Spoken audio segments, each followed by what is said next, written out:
Hi guys, দেখো কৃষ্ণচন্দ্র রাজার বাড়ির গেট। এটা দেখো কত সুন্দর গেটটা। কৃষ্ণচন্দ্র রাজার বাড়ি, দেখো বাড়িটা কত সুন্দর। সামনে একটা জগন্নাথ, অনেকটা জগন্নাথ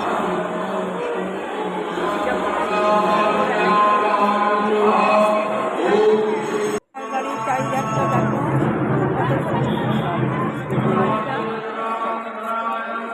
যেখানে পূজা হচ্ছে সে পূজা মণ্ডপের ওখানে আমি দাঁড়িয়ে আছি। কত সুন্দর দেখো, কাতারে কাতারে লোক হয়েছে কৃষ্ণচন্দ্র রাজার বাড়ির ঠাকুর দেখার জন্য। প্রচুর লোক এখানে মেলাও হচ্ছে, কত সুন্দর মেলা হচ্ছে। আর দেখো কত বাড়ি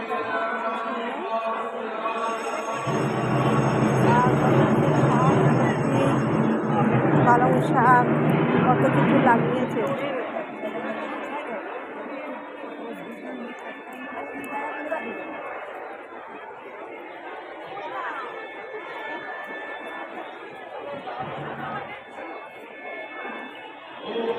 এই পুজোর সময় হচ্ছে কৃষ্ণচন্দ্র রাজার গেট খোলা থাকে, বাড়ির রাজার গেট খোলা থাকে এবং পুজো দেখতে যায়। তাছাড়া সারা বছরই গেট বন্ধ থাকে।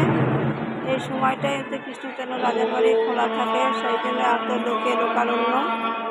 বহু দূর দূরান্ত থেকে লোক এসেছে। অনেকে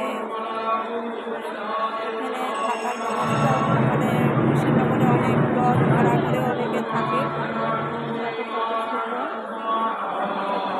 অসাধারণ কৃষ্ণচন্দ্র রাজার বাড়ির চারিধারটা আমি দেখাচ্ছি।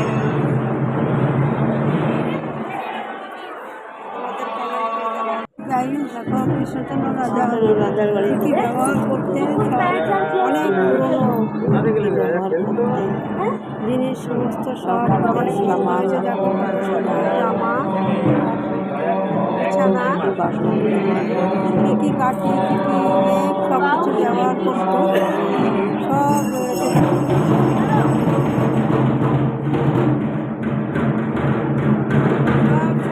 রাখা আছে কত কোন চেয়ারে বসতো, কোন জামা ব্যবহার করতো, সব কিছু আছে।